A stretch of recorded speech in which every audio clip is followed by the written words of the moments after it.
Hi hello good evening welcome to Anu's ఆటు ఆహా Telugu channel. ఓ అంటే ఒక చిన్న మాట మీకోసం. అమెరికా అధ్యక్షుడు బిల్ క్లింటన్ కూతురు చెల్సియా వారు చేసిన బొమ్మలు చూసి ఎంతో ఆనందించారు. ఆ కళను వారి దేశాల్లోనూ ప్రోత్సహించాలని ఆ గ్రామానికి చెందిన 10 కుటుంబాల వారిని అమెరికాకి ఆహ్వానించారు. గ్రామీణ నేపథ్యం ఉన్న వాళ్ళు అమెరికాకు వెళ్లేందుకు సాహసించలేదు. ఎర్ర చందనం కొయ్యను అందాల భరిణిగా ఇట్టే తీర్చిదిద్దుతారు వాళ్ళు. టేకు ముక్క దొరికితే చాలు చాకు లాంటి కోనంగిగా మలిచేస్తారు. వీరు తీర్చిదిద్దిన బొమ్మ అమెరికాలోని వైట్ హౌస్ లో చోటు దక్కించుకుంది. ఐక్యరాజ్య సమితిలోనూ వయ్యారాలు పోతోంది. ఒకప్పుడు ప్రపంచవ్యాప్తంగా ఘనత చాటుకున్న కడప జిల్లాకు చెందిన కొయ్య బొమ్మల ప్రస్థానం నేడు దిక్కుతోచిన పరిస్థితుల్లో బిక్కుబిక్కుమంటోంది. రాళ్లను జనపరాళ్లుగా మార్చే శిల్పకళకు ధీటుగా కొయ్యలను వయ్యారి బొమ్మలుగా తీర్చిదిద్దడంలో కడప జిల్లాలోని శెట్టిగుంట లక్ష్మీగారిపల్లె కళాకారులది అందవేసిన చెయ్యి. గతంలో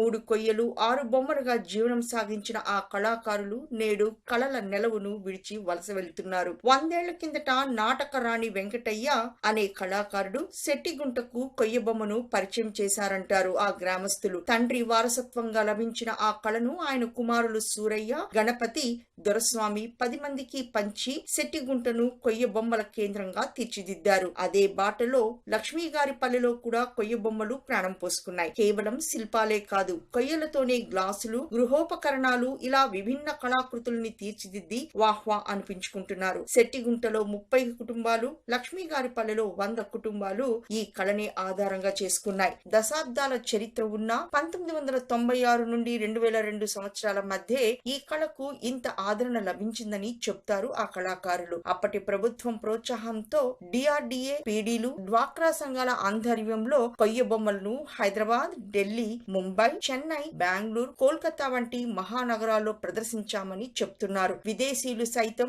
ఈ బొమ్మలను మెచ్చి కొనుగోలు చేసేవారు. వీరి శ్రమకు తోడుగా అధికారుల ప్రోత్సాహం తోడవడంతో ఆ కాలంలో ఈ 2 గ్రామాలు ఓ వెలుగు వెలిగాయి. 2002 తర్వాత వచ్చిన ప్రభుత్వం వారిని ఏనాడు పట్టించుకోలేదని, ఆ ఫలితమే ఇప్పుడు ఆదరణ కోల్పోయి భారంగా బతికిడుస్తున్నారని అంటారు కళాకారుడు కృష్ణయ్య. శేషాచల అడవుల్లో స్మగ్లర్ల వీరంగం ఈ కళాకారుల పాలిట శాపంగా మారింది. గతంలో అడవిలోకి వెళ్లి పడిపోయిన, ఎండిపోయిన, నక్కిన నల్లబొంస, పైరు, చెట్ల కొయ్యలను తెచ్చుకుని దువ్వెనలను చేసుకునేవారు. స్మగ్లర్లను అరికట్టడంలో తుపాకుల మోతలు వినిపిస్తుండటంతో అటవీ అధికారులు కళాకారులని అడవిలోకి వెళ్లకూడదని ఆదేశించారు. దీంతో జీవనాధారం దూరమై శెట్టిగుంటకు చెందిన 20 కుటుంబాలు ఊరి నుంచి వలస వెళ్లిపోయాయి. కొయ్యలను బొమ్మలుగా ప్రాణ ప్రతిష్ఠ చేసిన ఆ కళాకారులు నగరాల్లో తలుపులు, కిటికీలు తయారు చేసుకుంటున్నారు. ప్రస్తుతం ఊరిలో 4 కుటుంబాల వారు మాత్రమే మిగిలారు. స్థానిక అటవీ అధికారుల సహకారంతో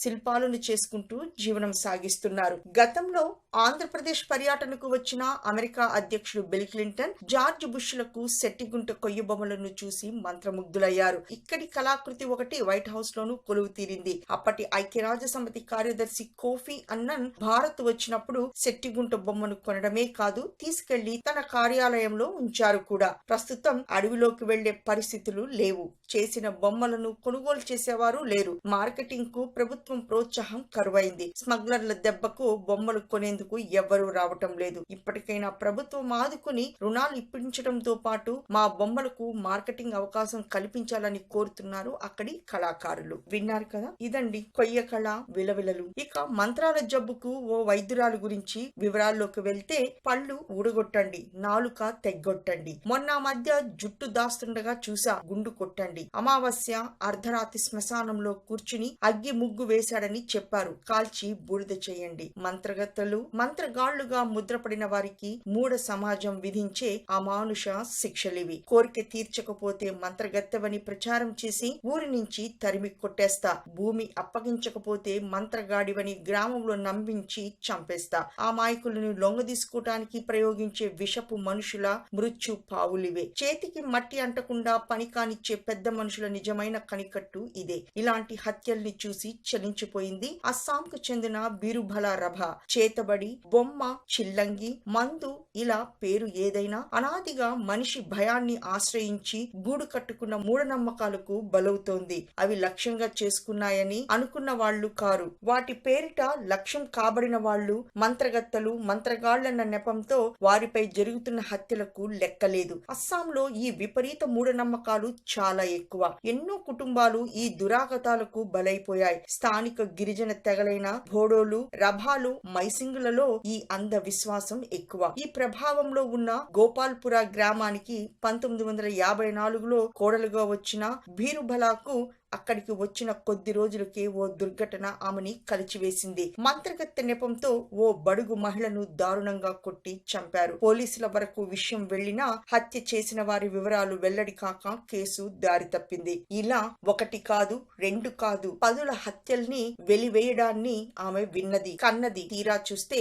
ఆ కుటుంబాల ఆస్తులు అన్యాక్రాంతమయ్యేవి. ఇంటి ఆడపిల్ల మీద కన్నుబడి అడ్డంగా ఉన్న ఇంటి పెద్దల్ని మంత్రగాళ్ల నెపంతో అడ్డు తొలగించుకోవటం ఆమె పసిగట్టింది. ఈ దారుణాలపై యుద్ధం ప్రకటించింది. 5వ తరగతి వరకే చదివిన మంత్రాలకు ఎండుటాకును కూడా రాల్చే శక్తి లేదని తెలుసుకుంది. గ్రామాల్లో వచ్చే విష జ్వరాలకు, అంటు వ్యాధులకు కారణం విషకీటకాలు, సూక్ష్మక్రిములనే విషయాన్ని తెలుసుకుని దాన్ని ప్రచారం చేసింది. జబ్బు పడిన వారికి ఆసుపత్రుల్లో వైద్యం అందేలా చేసి మంత్రాలకు విలువ లేదన్న స్పృహ కల్పించింది. తన గ్రామంలోనే మంత్రగాళ్ల ముద్ర పడిన వారిని 34 మందిని కాపాడింది. కొందరు పెద్దలు ఆమె ప్రాణాలని తీస్తామని బెదిరించినా వెనక్కు తగ్గలేదు. ముందు సామాన్యుల్లో మార్పు తీసుకువస్తే ఈ అరాచకాలకు అడ్డుకట్ట పడుతుందని గ్రహించి మరికొందరిని వెంట తీసుకెళ్లి ప్రచారోద్యమాన్ని ముమ్మరం చేసింది. ఆమె ఉద్యమం గురించి తెలుసుకున్న మహిళా సంఘాలు 1985లో ఠాకూర్ విల్లా మహిళా సమితికి సెక్రటరీని చేయటంతో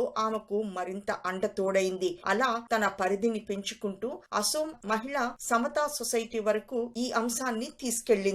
ఎక్కడ హత్య జరిగినా వెళ్లిపోయి ధర్నాలు, నిరసనలు చేసేది. ఎన్నో కేసుల్లో సాక్ష్యాధారాలు లేక బయటపడుతున్న హంతకుల వల్ల మరింత నష్టం వాటిల్లే ప్రమాదం ఉందని గ్రహించి కేసులు నీరుగారకుండా పోలీసులకు సాయపడేది. గ్రామస్తుల్లో చైతన్యం తీసుకువచ్చి హంతకుల్ని పట్టించేది. ఉన్నత చదువులు చదివిన వారు కూడా చేతబడుల వంటి వాటిని నమ్మడాన్ని గుర్తించిన ఆమె పాఠశాలల్లో, కళాశాలల్లోనూ ప్రచారం నిర్వహించేది. గత 20 ఏళ్లుగా రభా చేస్తున్న పోరాటం వృధా కాలేదు. చాలా గ్రామాల్లో మార్పు వచ్చింది. కేవలం దుష్ట విద్యలపై నమ్మకాన్ని వదిలేయడమే కాక రుగ్మతలకు చికిత్స చేయించుకునేందుకు కూడా మంత్ర విద్యలను ఆశ్రయించకుండా ఆసుపత్రులకు వెళ్తున్నారు. నూతన వైద్య విధానాలను ఆహ్వానిస్తున్నారు. రభా సేవల్ని గుర్తిస్తూ నోబెల్ బహుమతి కూడా స్థానికులు దరఖాస్తు చేశారు. ఎన్నో దాడుల్ని ఎదుర్కొని వందల మంది జీవితాల్ని కాపాడిన బీరుభలా గురించి తెలుసుకున్న వారు ఇతర రాష్ట్రాల్లోనూ ఆమె పోరాటాన్ని తీసుకెళ్తున్నారు. Thank you for listening. Stay tune with Anu's ఆటు ఆహా తెలుగు ఛానల్. ఈ వీడియో కనుక మీకు నచ్చినట్టయితే